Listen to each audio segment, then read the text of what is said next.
दोस्तों, उर्दू के दिलचस्प और मालूमाती वीडियो के लिए हमारे चैनल आसान उर्दू SBL को सब्सक्राइब करें, बेल आइकन का बटन प्रेस करें, वीडियो को लाइक करें और शेयर करें।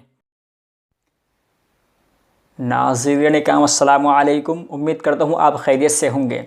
नाज़रीन इकराम, जैसा कि आप जानते हैं, हमारा चैनल आसान उर्दू SBL उर्दू की नशर व इशाअत दर्स व तदरीस के लिए बनाया गया है। मैंने अपने पिछले सबक में आपको हुरूफ़ तहज्जी के बारे में बताया था। हुरूफ़ तहज्जी यानी अलिफ से लेकर या तक के हुरूफ़। आज मैं उन्हीं हुरूफ़ के बारे में थोड़ा गहराई से आपको बताऊंगा और आपको ये बताऊंगा कि एक ही शक्ल वाले हुरूफ़ कैसे होते हैं और उनके नुक्तों की पहचान हमको कैसे करनी होती है। तो चलिए नाज़रीन इकराम, आज की वीडियो शुरू करते हैं। इससे पहले मैं आपसे दरख्वास्त करता हूँ कि आप अगर मेरे चैनल पर नए हैं तो मेरे चैनल को सब्सक्राइब करें, वीडियो को लाइक करें, शेयर करें और कमेंट्स करें। तो चलिए नाज़रीन इकराम, आज की वीडियो शुरू करते हैं। तो नाज़रीन इकराम, जैसा कि मैंने आपको बताया कि हुरूफ़ तहज्जी या हुरूफ़ मुफरदात भी बोल सकते हैं, यानी कि अलग अलग हुरूफ़। दूसरा है हुरूफ़ तहज्जी भी बोल सकते हैं, हुरूफ़ तहज्जी।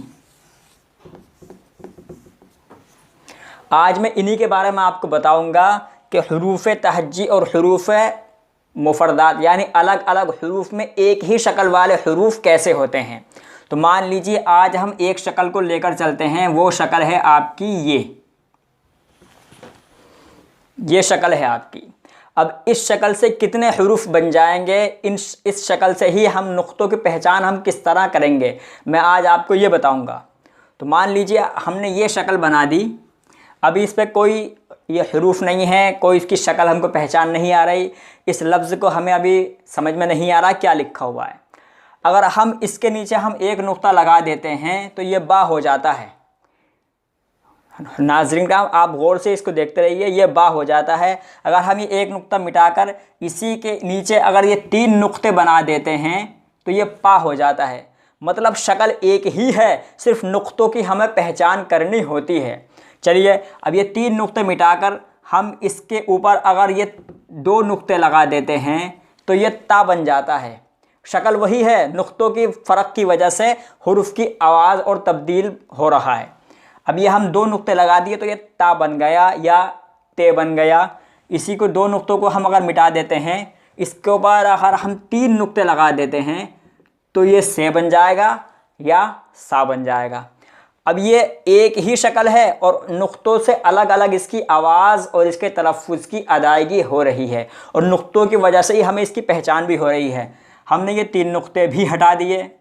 अगर हम इसके ऊपर अगर ये अब टा लगा देते हैं, छोटी टो है, तो ये टे बन जाता है, टे, यानी वही शक्ल और सिर्फ टे बन गया छोटा तो लगाने के बाद में।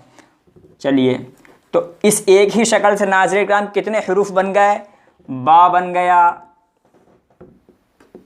पे बन गया। इसी तरह ये एक ही शक्ल से ते बन गया, एक ही शक्ल से ये टे बन गया और एक ही शक्ल से ये से बन गया। समझ में आ रहा है नाज़रीन किराम?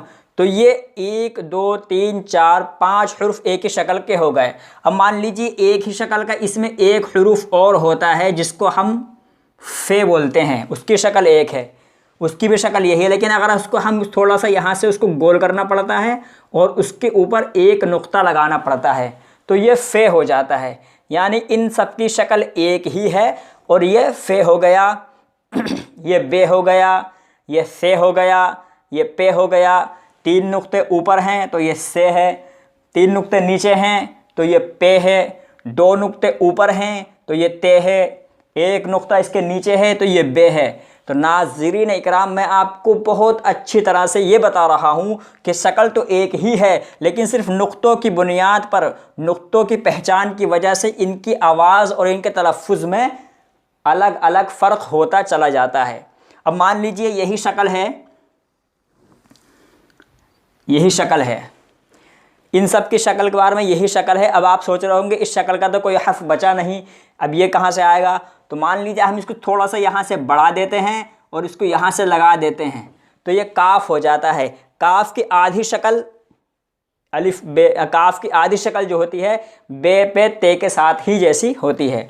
इसी तरह आगे ये शक्ल ये बना दिया और इसके आगे हमने ये बना दिया, तो ये गाफ का शोशा हो गया। यानी कि ये इतने हरूफ जितने हैं ये सबकी शक्ल एक जैसी होती है हरूफ मुफरदात में। ये ध्यान रखिएगा नाज़रीन किराम, हरूफ मुफरदात यानी जब ये अलग अलग लिखे जाएंगे तब इनकी शक्लें एक जैसी होंगी, सिर्फ नुक्तों की वजह से पहचान करेंगे। दूसरी बात, अब मान लीजिए ये हरूफ मुफरदात में तो अलग अलग लिखे गए और एक ही शक्ल से बनाए गए और नुक्तों से पहचान हो गई। दूसरी बात, अगर ये हरूफ मुरक्किबात में आते हैं यानी कि अगर ये मिले हुए हरूफ में आते हैं तो किस तरह बनेंगे, यह आपको हम अगली वीडियो में बताएंगे। इतना जान लीजिए कि हरूफ मुरक्किबात यानी जब ये मिलाकर लिखे जाएंगे तब भी इनके कहीं ना कहीं शो से एक जैसे ही होंगे और इनके सिर्फ नुक्तों से ही हमको पहचान करनी होगी। मैं आपको एक मिसाल बता देता हूँ। जैसे मान लीजिए हमने ये लिखा बकरा, ठीक है नाज़रीन किराम, ये हमने बकरा लिखा बकरा, तो ये बा की शक्ल हो गई। अगर हमने यहाँ पर ये 3 नुक्ते लगा दिए और यहाँ पर एक तोय का नुक्ता लगा दिया तो ये अब बकरा की जगह पकड़ा हो गया। यानी कि शक्ल तो वही है, सिर्फ नुक्तों की वजह से बकरा और पकड़ा में कितना फ़र्क हो गया। ये नुक्ता मिटा दीजिए, ये तोय मिटा दीजिए, तो ये फिर वापस बकरा का बकरा हो गया। तो नाज़रीन किराम, हरूफ तहज्जी में और हरूफ मुफरदात में तो शक्लें अलग अलग होती हैं, नुक्तों से पहचान होती है, लेकिन हरूफ मुरक्किबात में शोशों से और शक्लों से और नुक्तों से पहचान होती है और ये पता करना पड़ता है कि किस नुक्ते से कौन से हर्फ की आवाज़ निकल रही है। चलिए नाज़रीन किराम, अब मैं आपको नुक्तों के बारे में बताता हूँ।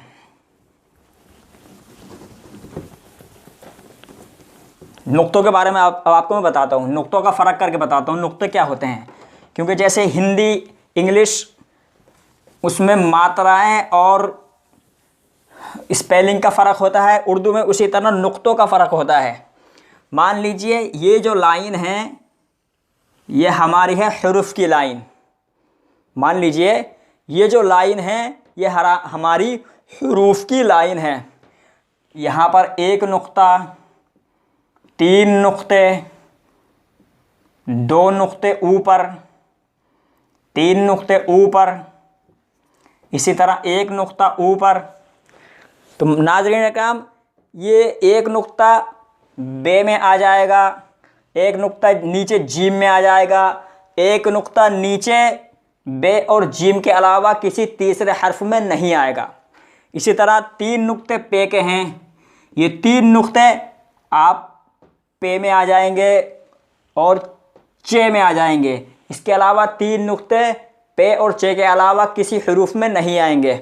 इसी तरह ये 3 नुक्ते ऊपर यानी कि ऊपर अप ऊपर, ये 2 नुक्ते ऊपर, 2 नुक्ते जो ऊपर आएंगे वो आपके ते में आ जाएंगे और काफ में आ जाएंगे, ते में और काफ में। इसी तरह 3 नुक्ते ऊपर ये आपके से में आ जाएंगे और बड़े शीन में आ जाएंगे। जैसे मान लीजिए ये से हो गया, 3 नुक्ते लग गए, और इसी तरह ये बड़ा शीन हो गया, ये 3 नुक्ते आपके इस पर लग गए।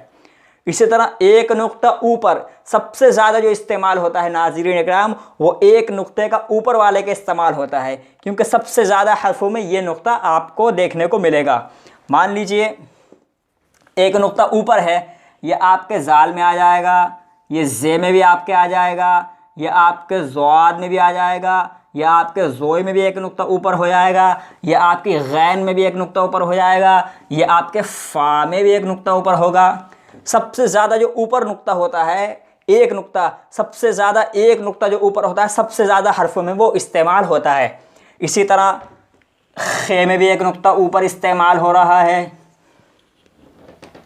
नून में भी 1 नुक्ता ऊपर इस्तेमाल हो रहा है। नाज़रीन किराम, आप ध्यान से देखिए और इसको समझिए बात को। नून में भी 1 नुक्ता ऊपर इस्तेमाल हो रहा है। इसी तरह आप आगे चलेंगे तो ये खा, जाल, जे, ज़ाद, ज़ोय, गैन, फे और नून, 1 2 3 4 5 6 7 8 8 हरूफ में एक नुक्ता ऊपर इस्तेमाल होता है। तो नाज़रीन इकराम, कुछ हरूफों की शक्लें एक जैसी होती हैं, लेकिन उनके नुक्तों की वजह से उनको फ़र्क करके उनके तलफ़्फ़ुज़ की अदायगी में हमें मालूम होता है। तो मैंने बताया एक नुक्ता नीचे सिर्फ 2 हरफ़ों में इस्तेमाल होगा, 3 नुक्ते नीचे सिर्फ 2 हरफ़ों में इस्तेमाल होंगे, 2 नुक्ते ऊपर सिर्फ 2 हरफ़ों में इस्तेमाल होंगे, 3 नुक्ते ऊपर सिर्फ 2 हरफ़ों में इस्तेमाल होंगे। एक नुक्ता जो ऊपर का है वो सबसे ज़्यादा हरूफ में, यानी कि 8 हरूफों में एक नुक्ता ऊपर इस्तेमाल होगा। तो नाज़रीन किराम, आप हरूफ तहज्जी के बारे में इतनी गहराई से समझिए और इसको जानिए कि हरूफ तहज्जी में नुक्ते और शोशों की पहचान, इन्हीं नुक्तों की वजह से लफ्ज़ों की और शोशों की और नुक्तों की पहचान होती है। तो नाज़रीन किराम, उम्मीद करता हूँ आज की आपको वीडियो पसंद आई होगी। आपको वीडियो पसंद आई हो तो वीडियो को लाइक करें, शेयर करें और हमारे चैनल को आसान उर्दू SBL को सब्सक्राइब करें और बेल आइकन का बटन दबाएं और ज़्यादा से ज़्यादा इससे मुस्तफ़ीद हों। आपसे इजाज़त चाहूँगा, बने रहिए हमारे साथ अगली वीडियो में। अस्सलामु अलैकुम व रहमतुल्लाहि व बरकातुहू।